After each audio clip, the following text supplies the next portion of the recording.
జై శ్రీరామ్, జై జై శ్రీరామ్. అందరికీ నమస్తే.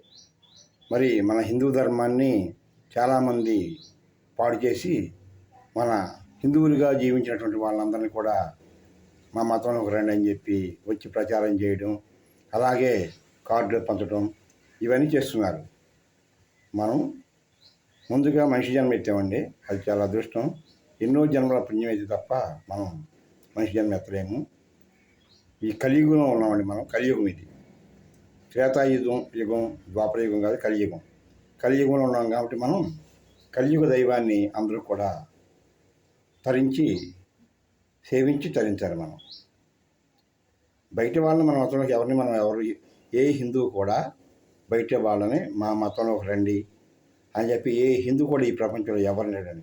కానీ ఇతర వాళ్ళు చాలామంది అడుగుతుంటారు అలాగా. దయచేసి ఎవరు కూడా మారొద్దండి. మనం ఎలా పుట్టామో మనం పోయే వరకు కూడా అలాగే ఉండి మన ధర్మాన్ని మనం నిర్వర్తించాలి. కలియుగ దైవాన్ని సేవించాలి. హిందూ ధర్మాన్ని పాటించాలి. హిందూ ధర్మంలో మనం నడవాలి. అందరూ కూడా మన ధర్మాన్ని ఆచరించి మన ధర్మాన్ని మనం గౌరవించుకోవాలి. మన సాంప్రదాయాన్ని మనం గౌరవించుకోవాలి అని చెప్పి అందరినీ కోరుకుంటున్నాం. జై శ్రీరామ్, జై జై శ్రీరామ్. జై శ్రీరామ్, జై జై శ్రీరామ్.